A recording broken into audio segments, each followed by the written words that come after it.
All dreams considered. All dreams considered. All dreams considered.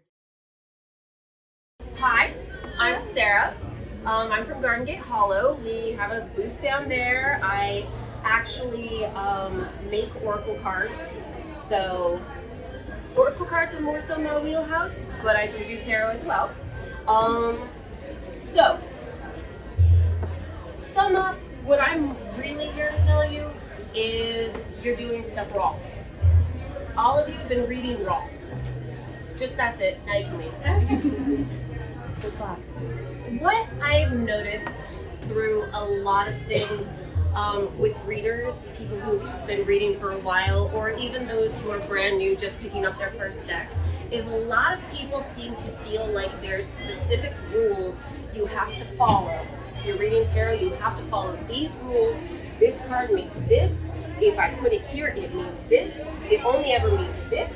Oracle cards, it's specifically what's written in that book, and it is nothing else. That is not the way it goes. What the cards do is they actually tap into your own intuition. It is a tool for you to work with the universe. So the cards do have a mind of their own. They're going to tell you stuff, but they're going to be speaking to you on a level you can understand. So it's time to make sure you're reading your cards from your perspective, your point of view. So, first thing we're going to talk about. Oh, yeah, I already did that. There's no right way. There's no right way to trust your instincts. See, I have to follow my outline because I can get distracted. Yes. Memorization. Who has picked up a tarot deck and tried desperately to memorize each and every meaning for all of the court cards, all of the pip cards, all of the major arcana, so you know exactly what everything means? It's hard. It's difficult. Don't do it. You don't need to do that. Yes, there are general meanings, but for the most part, when you look at the cards, they're full of information and they're going to be speaking something to you. That is what you really need to focus on.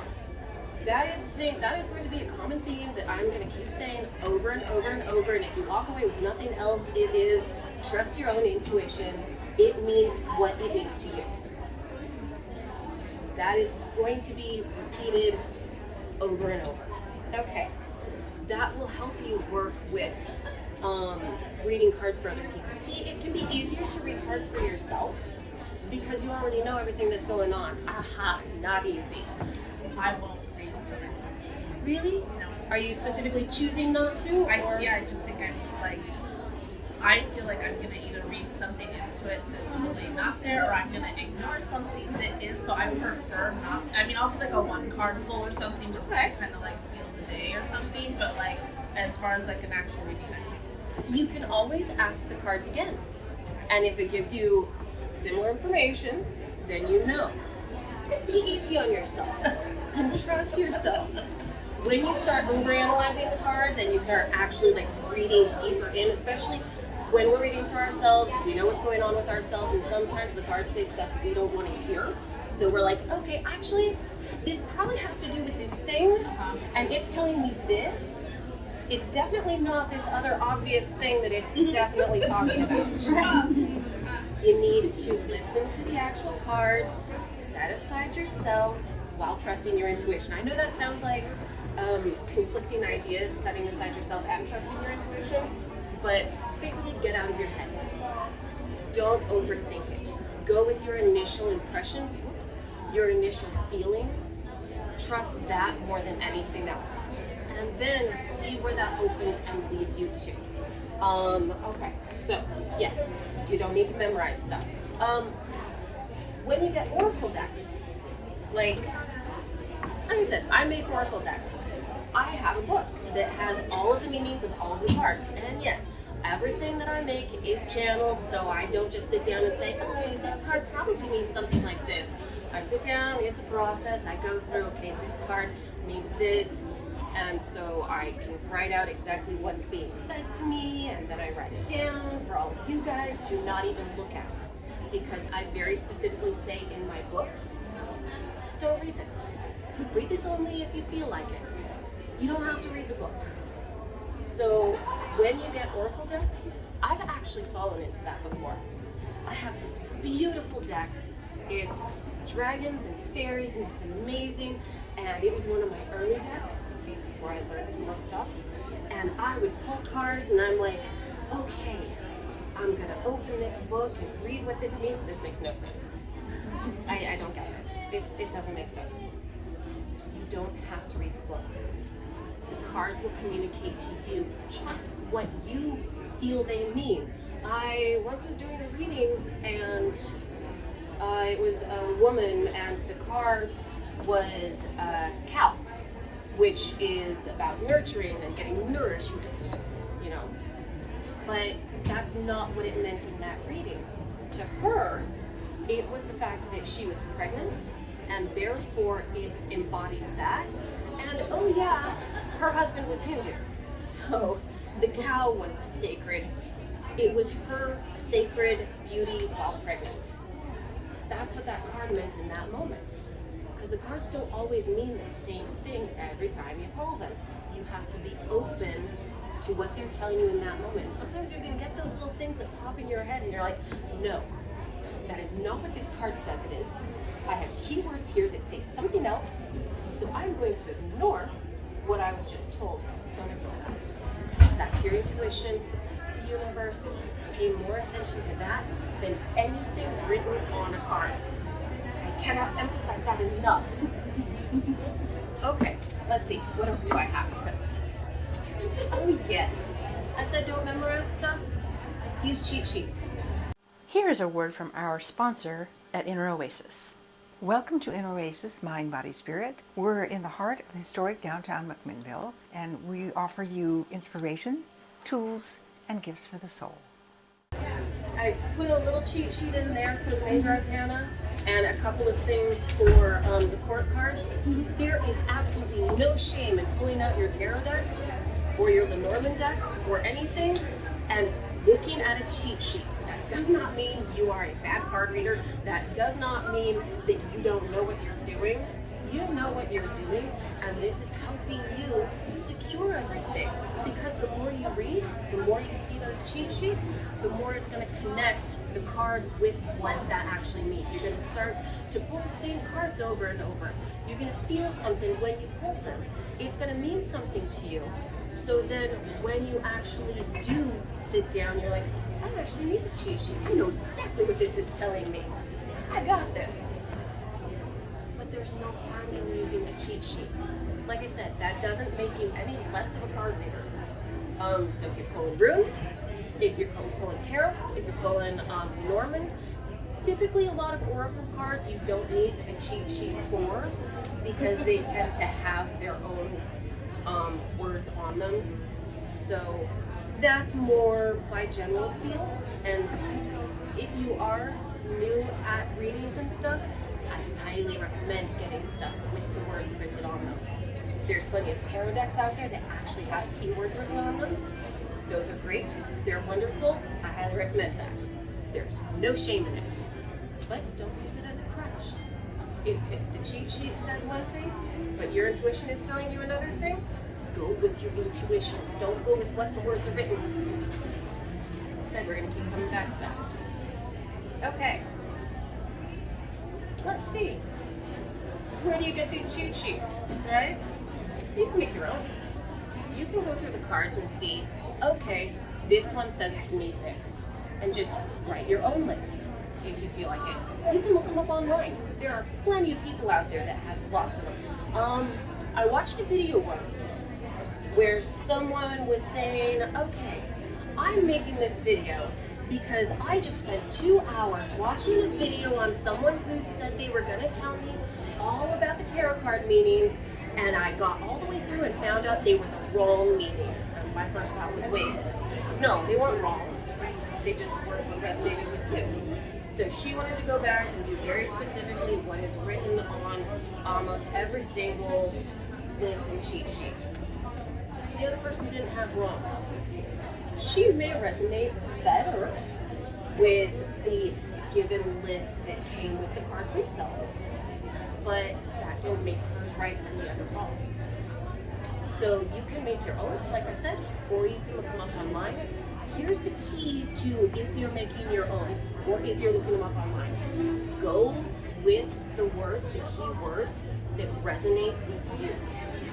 If you're looking at them and you're like this list I gave you in the front. If you're looking at that and you're like,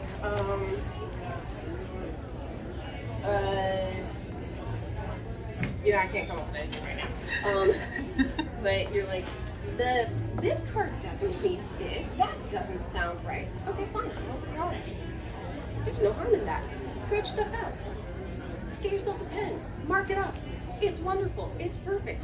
Heck, you can mark up your cards themselves. Get yourself a deck of tarot cards, or Lenormand, or even Oracle.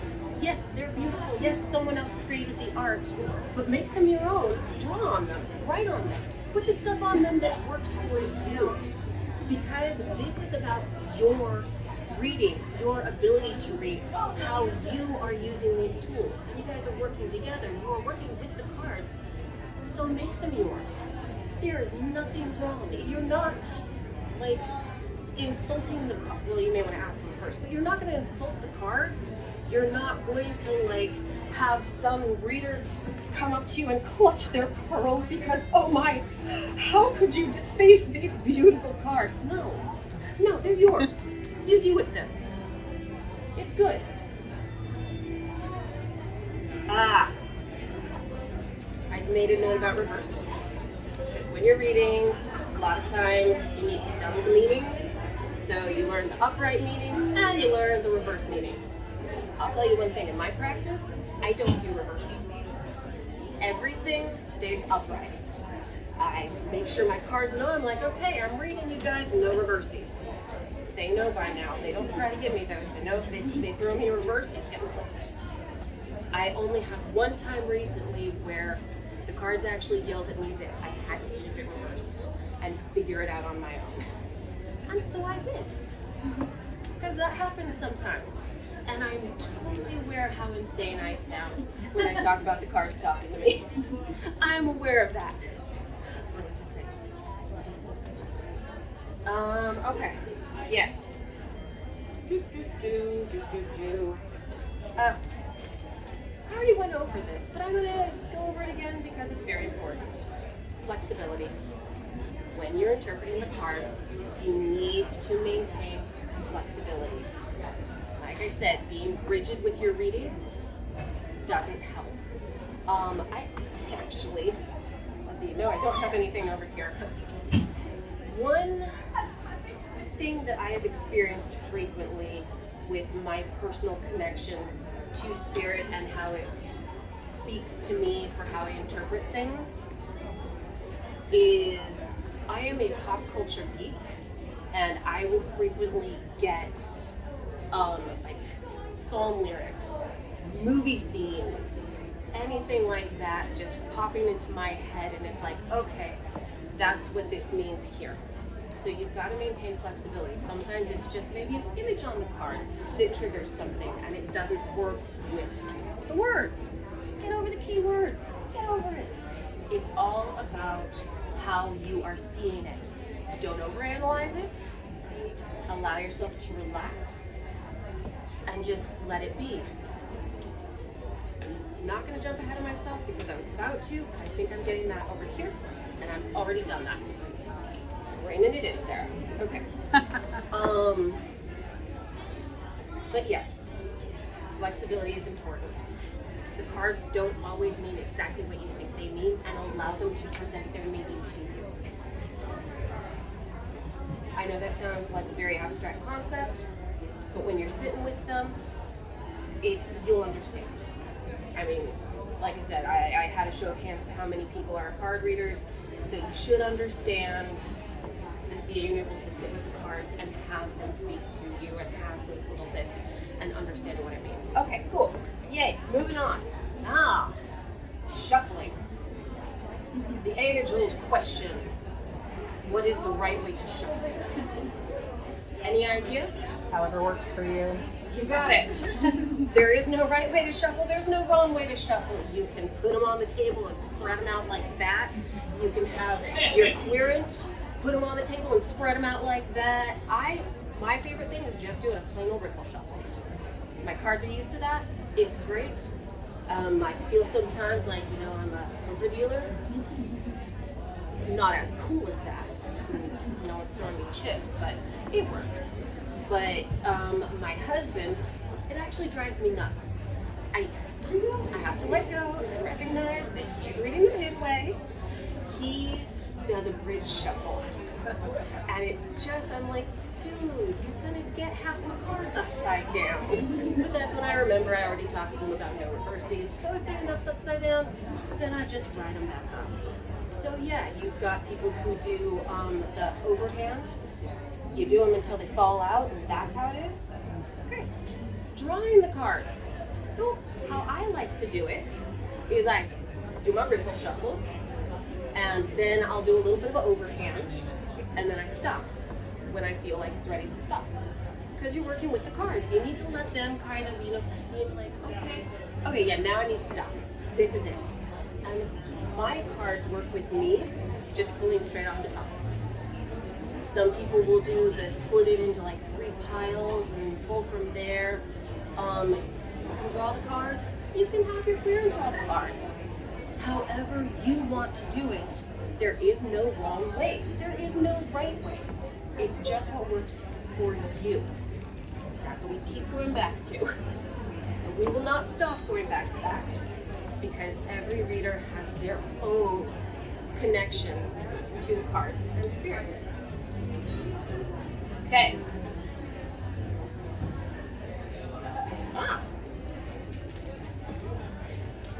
Now we're to delivering the information.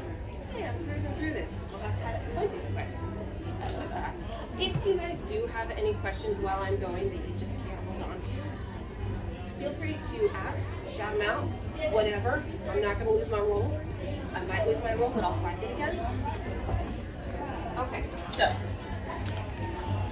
let's say you're reading for other people. Well, you now have to, you pull those cards, and it's going to tell you something probably very personal. So now you have to deliver that information. And that can be sometimes the tricky part. It's a little easier when it's someone you've never met before, because you don't really have to worry about seeing them again. It's okay.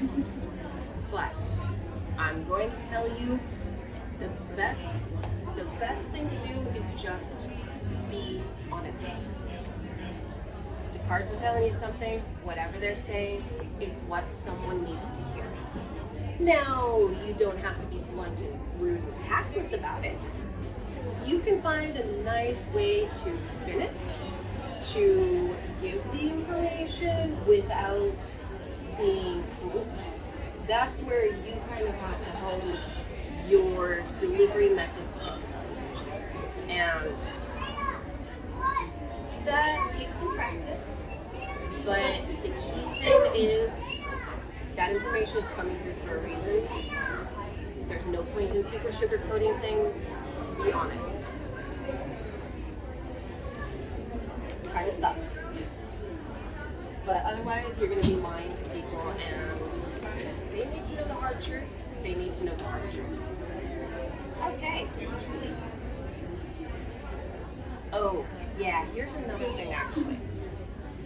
I have had people come up to me and I had one woman ask me very specifically if she should leave her husband. That is not your place. You can tell them what can happen, what options there are, but it is not your place to say, oh yeah, even if the cards are screaming, dude, this lady is so much better without this, she needs to get out of this situation right now. You do not tell people what they should or should not do. Tell them what the cards are suggesting, what the universe is suggesting, what tools they can possibly use to move forward in a safe manner. But don't say, oh yeah, honey, you need to leave him. That is never a good idea. It should always at the end of the day, be the choice of the person who is giving the reading. It is their question. It should be their decision. Some people may look at you as a therapist or a crutch trying to tell them exactly what they need to do next. That's not your job. If it's a friend, yeah, give them some advice. Tell them what tools they can use. You'll see in there, I've got a couple of spreads. I love using spreads, especially one of them, because its primary focus is on what guidance and focus. It doesn't tell them exactly what steps they should take, but where they should put their focus. So something like that, then you're not saying, oh yeah, leave the deadbeat. You're saying, okay, well, if the cards are saying it, maybe you need to focus on doing what's best for you, healing your heart, recognizing that you are worthwhile and worthy of ultimate love, that type of thing. Then it'll be her choice to decide what to do. Just guidance, that's all you are, not decision making. That is very important. That is like an ethical dilemma that people can have. You may have people actually say, if it's friends, if you do end up breaking into the actual money making, but you're not going to get that much money on it, but it can. You may have people say, but what should I do? Guidance, when you just need to find another way to reiterate, I flat out tell them, I cannot tell you what to do.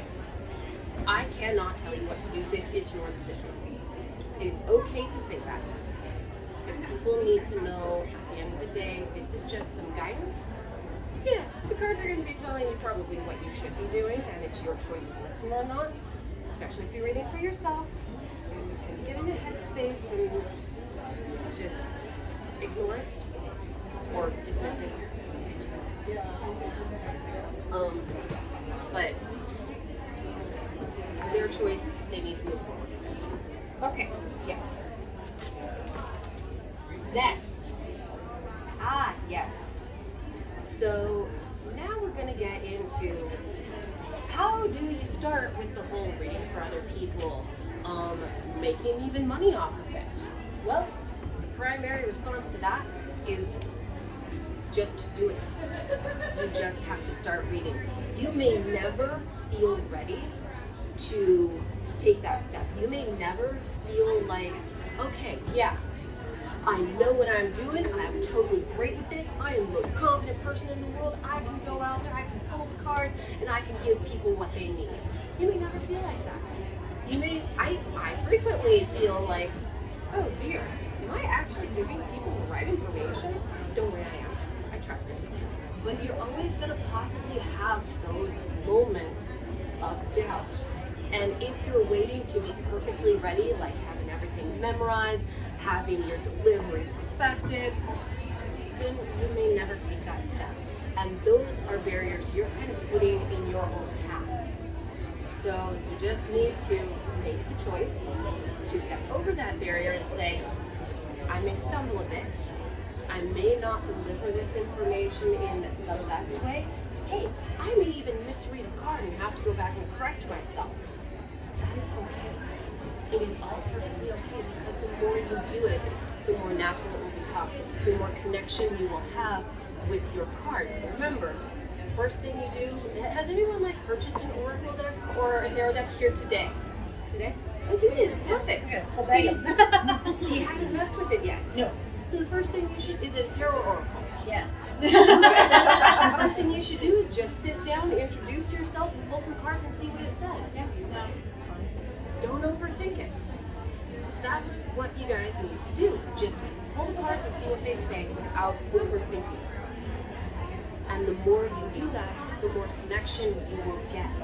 The more the cards will understand how to communicate with you, and you will understand what they're saying. So, my advice, if you're looking to read for other people, is start. Just read for other people. I charge money for my readings now, but before I did, I was selling at an event. I sell other things too, but I was selling at an event. I contacted the coordinator and I said, hey, is it okay if I set up a table and offer free readings? And she said, sure, that'd be great. So for a good chunk of time, I was sitting at this table, had a little sign that said free readings. I had a line. People at the event just wanted to come and get a free reading. And I learned a lot that day. It kind of pushed me into the deep end, and I swam, I did not sink. And you can swim as well. It just takes that step, which can be tricky, but I know you guys can do it. And that's either with making money off of it or just doing it for friends. You just have to take that step. If you want to read for friends, offer it. Don't wait for them to come to you. Offer it. Ask them, hey, can I read cards for you? What's the worst they're going to do? Say no? That's the worst.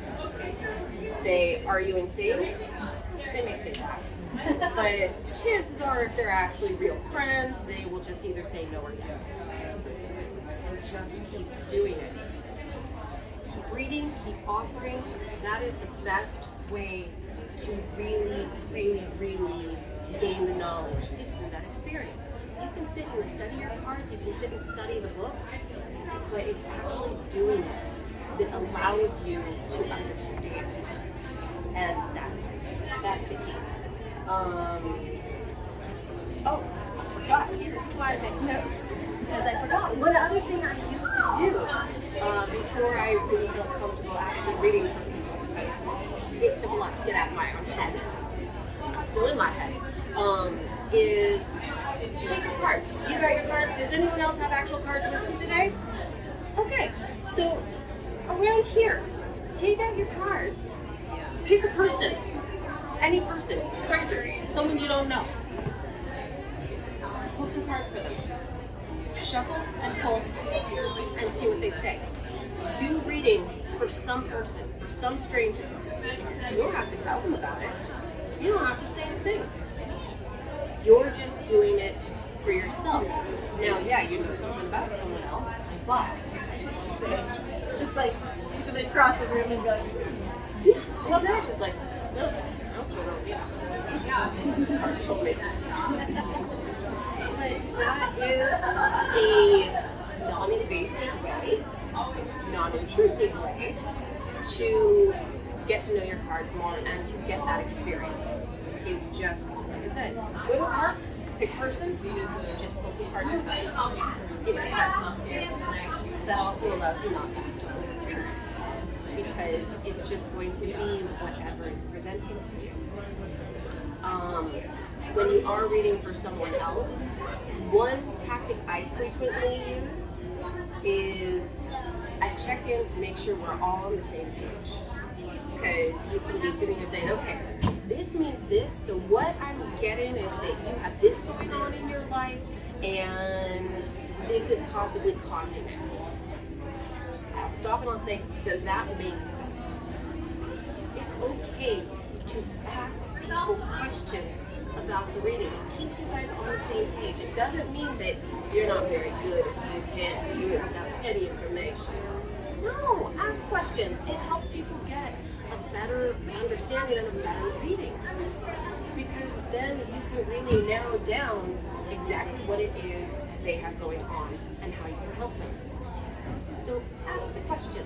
You have people who don't know how to deal with it, who don't know how to get a reading, that maybe will just sit there kind of silently, okay, as you're going, and that's okay, that's normal. That is when you can engage them. If it's your friends, if it's your family, engage them, ask them, okay, does this make sense to you? Does this card mean something to you? It's okay to talk to people through your reading and ask them questions. Like I said, it doesn't mean that you're not good at what you're doing. Forget that. That's like weird mystic stuff that works in movies and books, yes. You mentioned playing cards a lot. do you usually pull the cards yourself, or have your patron pull the cards, or how do you feel about it? That one, I typically actually pull Could the you cards. repeat it? I usually pull cards. Repeat the question. Oh, I apologize. Thank you. The question was, when I pull cards, when the cards are pulled, do I pull the cards or do I have the queer pull the cards? And for me personally, I tend to pull the cards. Like I said, I just deal off the top, so I do that. If you feel more comfortable with someone else pulling the cards because maybe you feel like that's more personal to them, by all means do that. This goes back to the whatever way is right for you is the right way. Yeah, it works anyway. Sometimes maybe you want to pull some cards and they want to pull some cards. See where it goes. So yeah, if any way works. Sometimes the cards pull themselves. Sometimes the cards pull themselves. Sometimes you're shuffling and you'll get one that jumps out, and that is one you need to pay attention to because they've jumped for a reason. So it means something. You'll figure out as you're going. I've had that happen. I usually, when I have a jumper, I usually put it aside, pull the rest of my cards, and then I'm like, okay, now let's look at this and see where it goes. And then you can kind of feel, once again, without overthinking, you can kind of feel, okay, this belongs here, it's pairing up with this to give deeper meaning to this message. Yes? When you pull cards, you also face up to you? Good question. The question is, when I pull the cards, do I have them facing me or facing the querent? I have them facing the querent. My husband can't function with the upside down, so he has them facing himself. So once again, this is a matter of what you feel comfortable doing. If it's easier for you to deal with the flow of it by having them facing you, then do that and just show them the card as you go. Because the cards don't have to be static once you pull them. You can pick them up, you can wave them around, you can do whatever with them and put them down. So however you feel comfortable doing it is what's right. And there's another thing. I'm going to piggyback on that with the whole face up, face down. Do you want to put all the cards face up at the same time? Or do you want to put them all face down and turn them over as you're going? Once again, that's up to you. If you want to take in, I personally like to take in the whole picture before I start. Some people don't want to. Some people want to take each step individually. That's fine. Whatever you want is the right way. Yes? How often do you cleanse your cards when you're doing professional readings? Good question. The question is, how often do I cleanse my cards? I clean my cards after each person. So if I have someone come up, I do a reading, how I clean my cards, see, this is another one of those situations. I clean my cards by doing some, what I call clearing shuffles. So I will empty my mind and I will just shuffle the cards. And it clears out anything that got attached to them from the last reading. Other people will knock on their deck. I tried that once and the deck got mad at me, so I stopped doing that. But it works great for other people. So if that works for you, that's great. Some people will put crystals on top of their cards. See, when you do festival style readings, you have to learn how to quickly clean your cards.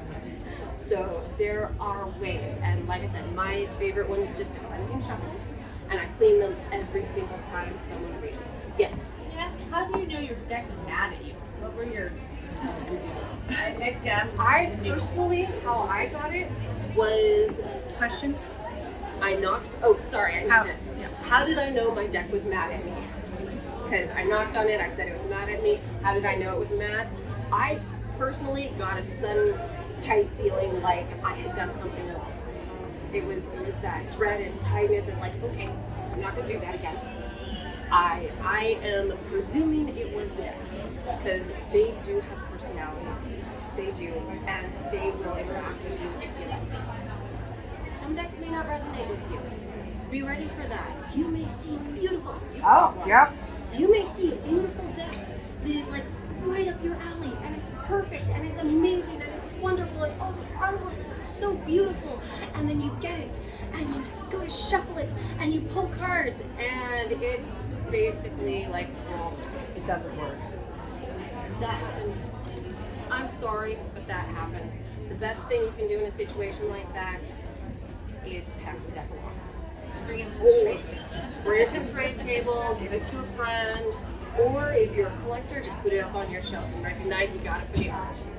That's perfectly fine. You will have decks that don't resonate with you. It happens. Some work, some don't. It doesn't say anything about your abilities as a reader. I tried to force one. It did not end well. It ended, I think, with me screaming, which is not pleasant. Especially for your clearance. Yes.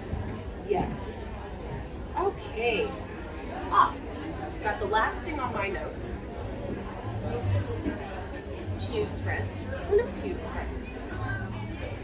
And do we have an answer for that one?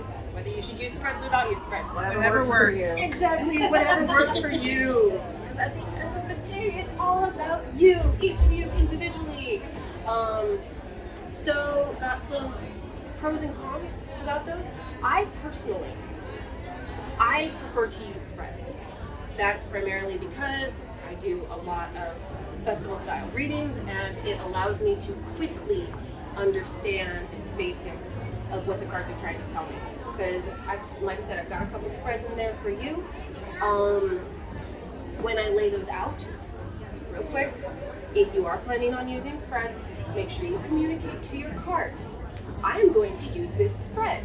If it's the first time you've ever used that spread, explain to the cards, okay, the first position is going to indicate the situation. The second is how you really feel about it. The third is any anxieties you have.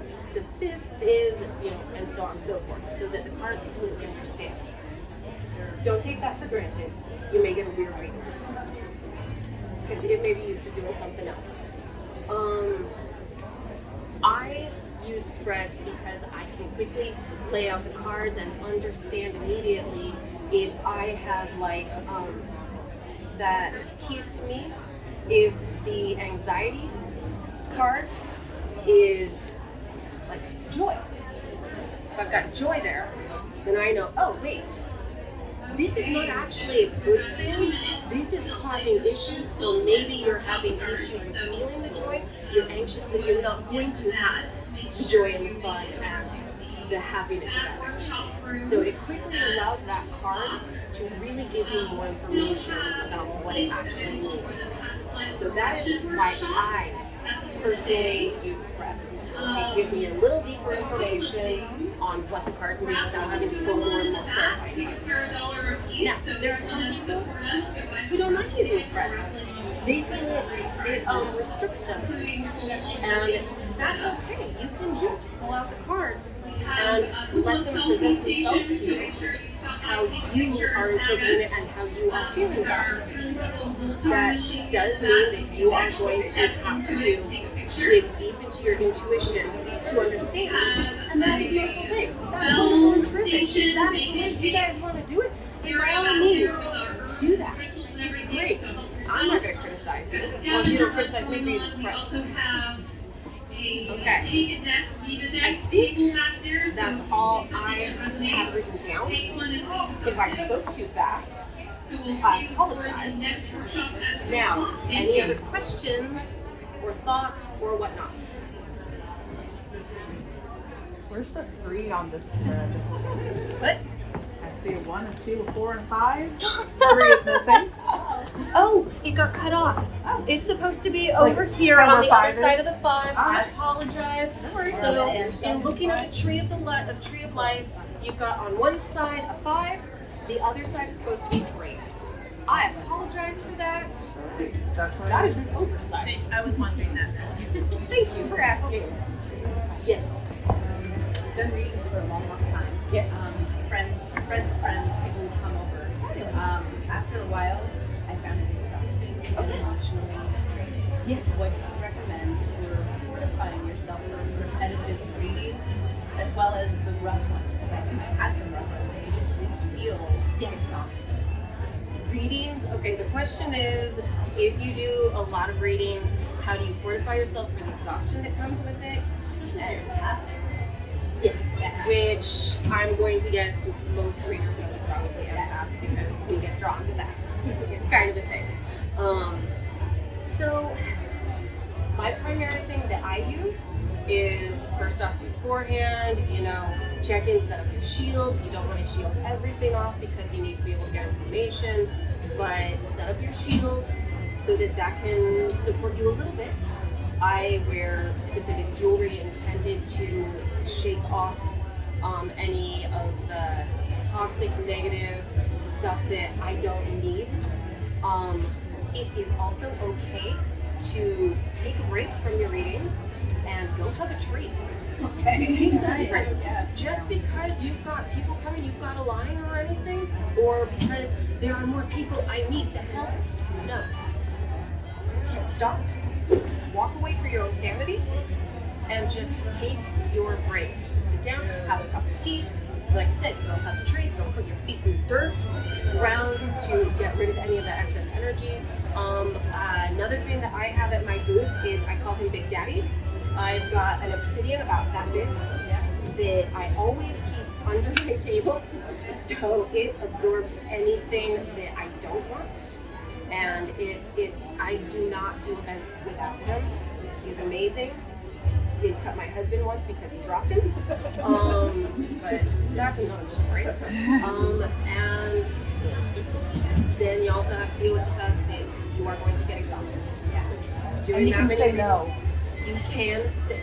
I actually had an event once where I had, I believe, 2 hours left in the day, and I couldn't do it anymore. So I folded up my table and I'm like, no, I'm done. I physically and emotionally cannot do this anymore. It is okay. Yes, you're here to help people heal. That's what this is about. But you also need to care for yourselves. You need to keep yourselves safe and sane. And sometimes that means saying no. So, and then afterward, you can always also keep Palo Santo around. That'll help clear any energy and help you get rid of you end up getting all of stuff that they say. What was that? The Palo Santo. It's a wood. It's kind of like sage, only it's a stick. I have some It hits differently. Oh, and keep in mind if you guys are using cleansing things like sage smudges or Palo Santo or stuff, not everything works for everyone. Find the cleansing tool that works for you. I have a cousin who can't use sage, but she uses cedar. Other people will use mugwort. So find the one that works for you that helps you either fortify ahead of time or clear out while you're doing it. And then afterward, aftercare. Aftercare is so important. Don't just walk away thinking, okay, well, I'm done with that, so everything's fine. No. I'm so glad you mentioned this because I did not write anything down. A really, really, really good tool for replenishing yourself afterward. Huge proponent of tea. Tea is great. Whichever tea, once again, resonates with you. I can't tell you specifically which one. That's up to you. I'm a lavender person, so I like lavender and chamomile tea. That helps me. But a salt bath or a salt scrub, very, very, very important. That will help you immensely deal with the hangover the next day, which you are going to have. You will have a hangover, and it is not pleasant, but it will help you minimize. And of course, as with all hangovers, hydrate. Keep yourself hydrated. It's easy to get going with readings and to get going with giving this information and checking into spirit, and you forget. You need to make sure you are drinking plenty of water. Water is so important. So, yes. Does that help? Very. Yes. Okay, I love the obsidian. That's great. I love my Big Daddy. He's amazing. So yes, even small chunks of obsidian work too. So, tourmaline can also be helpful if obsidian does not resonate with you. You had a question. Oh yes. What was my question? I think it was regarding like in your Tree of Life, the cross 2. Oh yes. The reason the 2 is crossed over the top of the 1 is because it is causing issues for the 1.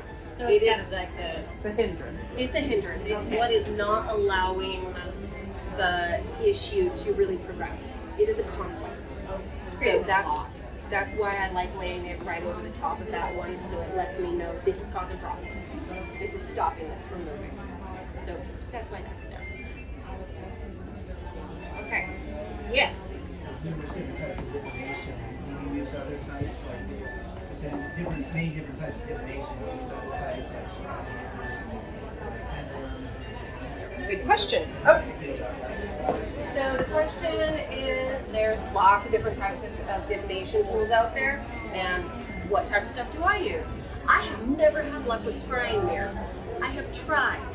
I have really tried, and I just don't have luck. My husband has more luck scrying in fires. I've tried that one too. It doesn't work. I do use pendulums. So yeah, pendulums are great. I use them probably not as bountifully as they could be used. I could go to a workshop where someone's telling me how I can use it better. Can't teach one, but I can go to one, learn more. Primarily what I tend, I also actually do use dice for divination purposes. But for the most part, I tend to stick to, I'm gonna let my crazy show here a little bit. I tend to stick to cards and just general opening to channeling information. That's I did that when I was you do. That's awesome. I had someone actually show me who did it for a living, find water lines and walking because there's no slide. Dowsing rods have always fascinated me. I have never been able to make them work. Try it. Walk around outside, you'll find water mains, you'll find energy. Seriously lines. cool. It's very neat. So, which actually, what I think the takeaway for that one is there are lots of divination tools out there. So don't force something to work. If cards are working great for you, then that's awesome. If they're not, then find another tool that's calling to you. But yeah, and do not be afraid to include other tools in your practice. Yeah, but no, as for me personally, I tend to stay very close to just cards and straight channeling. Anyone else? Okay. In that case, if no one has anything else, there was no burning issues or questions or thoughts, or did I miss something that someone desperately wants me to cover? Okay, then we're done. All right. Yay! Thank you, everyone. Enjoy the fair. Don't forget to tie a strip of fabric around the Yule tree and make a spell bag and check out the Tarot Exchange. It doesn't have to just be tarot cards or books. It can actually be anything. You can exchange anything there. So if you didn't bring a deck to exchange, then exchange something else. Last year, I think we had people leaving like quarters and stickers. So it's all okay. It's all good. Okay. So thank you.